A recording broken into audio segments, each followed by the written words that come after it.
So it's the best day of the year, and we all know what day that is. It's New Lens Day. Now, before you go out and start looking at the reviews and wasting thousands of pounds on the next one, let me tell you a little story.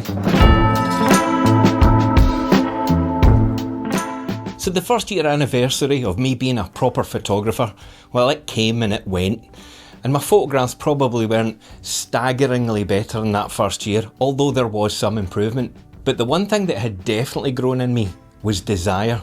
Desire to own more gear, desire to buy new lenses, and even desire to try every known type of photography to man, from street to landscape to portrait to product, just basically everything I wanted to do right at the start. And what that would lead me to do is just look at a review, think, that sounds amazing, that's the thing for me. And that is the big trap that I'm going to try and stop you from falling into. So I'm just going to say it, and this might be quite a controversial take, but in my opinion, when it comes to choosing what type of lens you're going to buy next, video reviews are almost useless, because basically what you're doing is looking at far too wide a choice and you really aren't thinking about what you do as a photographer. Yes, they become far more important once you know what type of lens you're going to buy, why you're buying it, and then you can start comparing different models. But to help you choose what you should be choosing next, well, you already know the answer.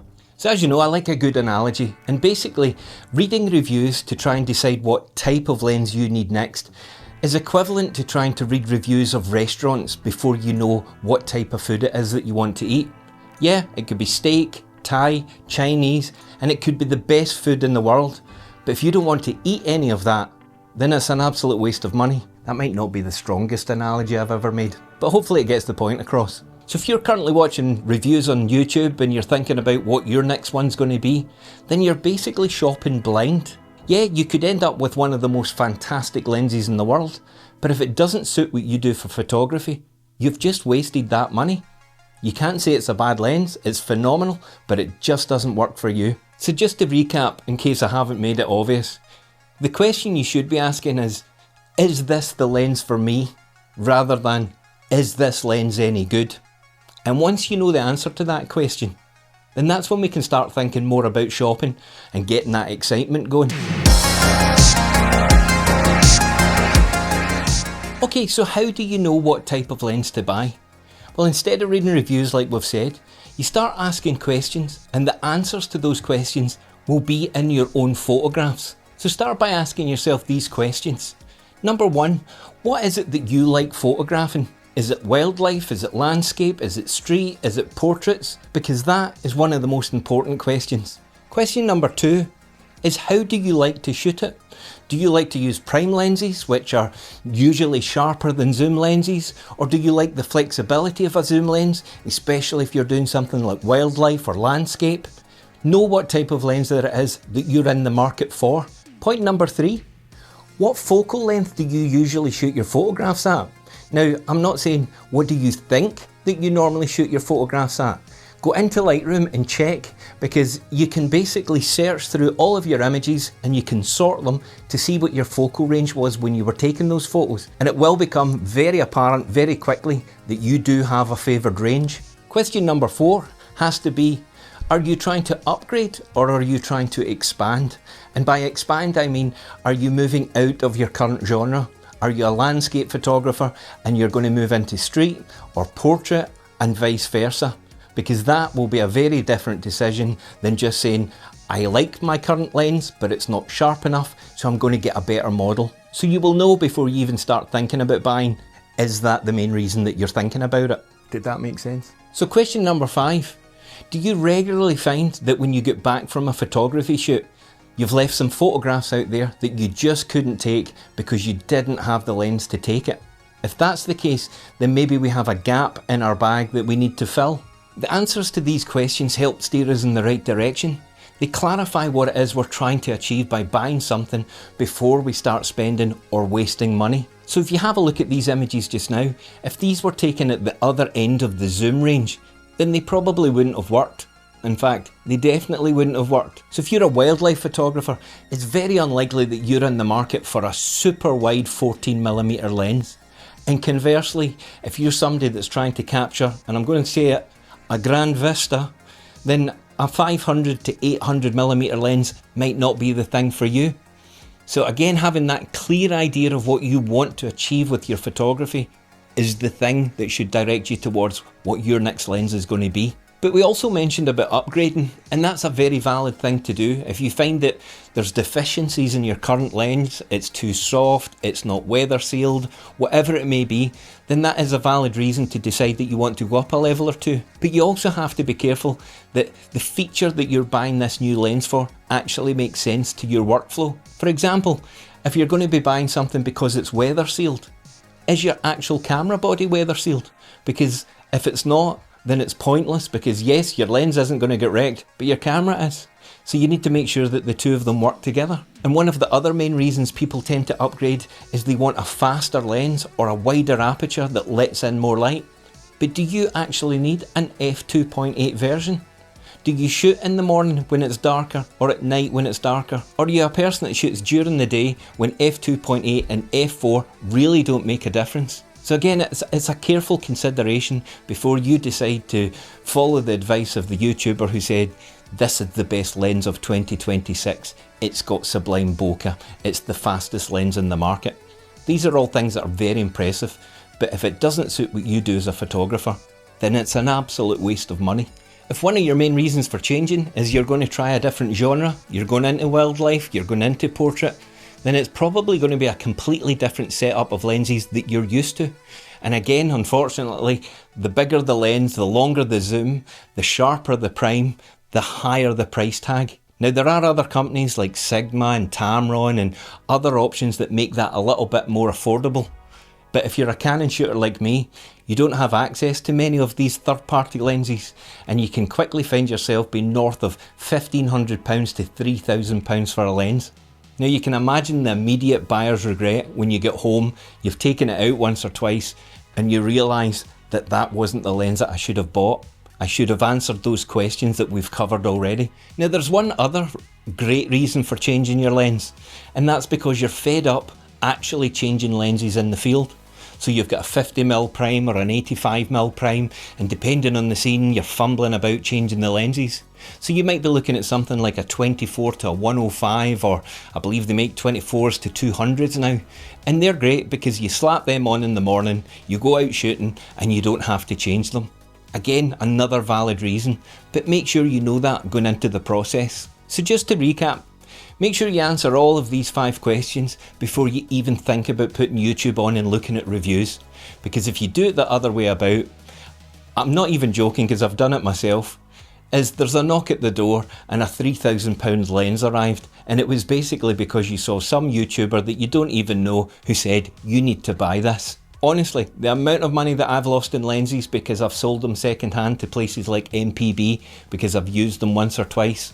Every single time I buy a lens now, it is there to do a job. It's either to fill a gap or it's for something specific. But I know that when it arrives, when I put it on my camera, I'm going to get good use out of it. And you need to make sure that you're going to be the same. Let's talk about how you actually buy a lens. I know it sounds very straightforward. You pop it in a cart, you pay for it, boom. But basically, you need to be a bit more scientific than that. Firstly, what is your budget? Try and make that a concrete number rather than saying anything from £500 to £5,000, because that basically covers every lens in the market. Be more specific. What is it that you can afford, and what is it that you will get that value back from your photography? Secondly, do you actually need to buy brand new? Now, I'm going to be upfront here.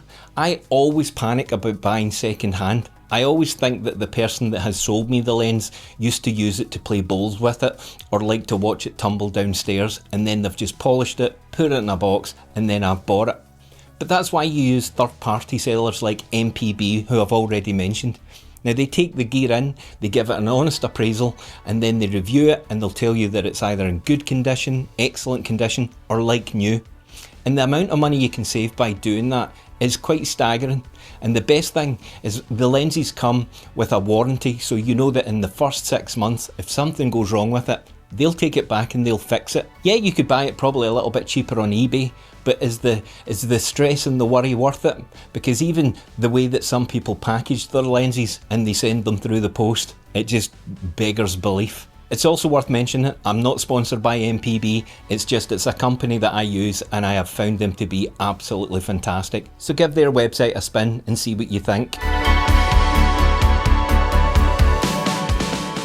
So now that we've done all of that, we've asked and answered the questions, we've set our budget, we've got a reputable third-party seller if we want to go down that route, we now need to start watching reviews. So when you start watching the reviews on YouTube, you need to make sure that the person giving you the advice is reputable. So make sure it's somebody who is maybe not sponsored by the company that's trying to do the lens. Make sure that if they are, they're upfront and that they retain their own sort of identity and can give their true thoughts on the lens. 3 of the channels that I would watch for that would be Gerald Undone, or That Icelandic Guy, or Christopher Frost, who has a fantastic channel with near enough every lens that's ever been made reviewed. And these people can be trusted. So if you watch a couple of different reviews from a couple of different people, you can cross-reference the results and then you can start to build confidence that you're about to buy something that is absolutely first class. So although I've given you 3 trustworthy people that you could watch on YouTube, you still need to remember that they shoot differently from you.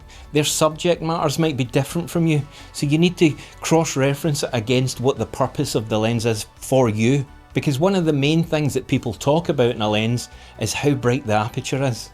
And again, that might be something that really doesn't play a part for you. So before you hit the buy it button, there's one more question you need to ask yourself. How heavy is the lens? Now that might seem like a stupid question because we're very good at justifying, look, it's only 1 kilo, I can bench 120 kilos. But when you put it in your bag, along with all your other gear, and you carry it up a hill, and you never take it out your bag, then it makes no sense at all to buy it. And this is even more important when you start to get into telephoto zooms, because some of them don't even fit in your camera bag, and you need to take another pouch with you over the shoulder. And I'll be honest, I had the Sigma 100 to 650 and it came in its own pouch and I never used that lens. Well, that's not true. I used it once, but then I put it away because it was such a hassle to take 2 bags with me. I used to leave it in the boot of the car and tell myself that if I ever needed it, I could run back to the car, take it out and get the photograph. But what I found was, the reason I bought a 650mm zoom lens was to capture wildlife. And funnily enough, it turns out that wildlife isn't patient enough to wait for you to run back to the car to get your massive gargantuan lens. I do have a super zoom in my bag, as you will know if you've watched this channel, and it's the Canon 100 to 500mm lens. But it's really compact, it fits in my bag, and it takes 2 seconds to put it on my camera body. So basically when I bought that, I asked all the questions that we've talked about today, and all of the answers that came back told me that that was the lens I needed. And then £3,000 later, I can still say today that some of my best shots were taken with that. So although it was an expensive piece of glass, it's been worth it. So I don't have any buyer's regret. I know what you're thinking. Does it have to be this difficult to buy a lens? And the answer is no. You could basically spin the roulette wheel and then just blindfold yourself and hit buy it now. But the main reason for this video is to make sure that you get the best quality lens that suits your needs. And it's just to slow that process down by asking your questions, considering buying second hand, all of the things that we've covered. Because I promise you, when you've done all of that work and your lens comes to the front door, that excitement starts to bubble up again. So if by chance that all of this research has led you to decide that you're going to be buying a wide-angle lens and you've maybe never used one before, then I would watch this video here because they're phenomenal lenses to use, but they do take a bit of getting used to. And finally, just remember, it's New Lens Day and that's the best day of the year. I'll see you in the next one, guys.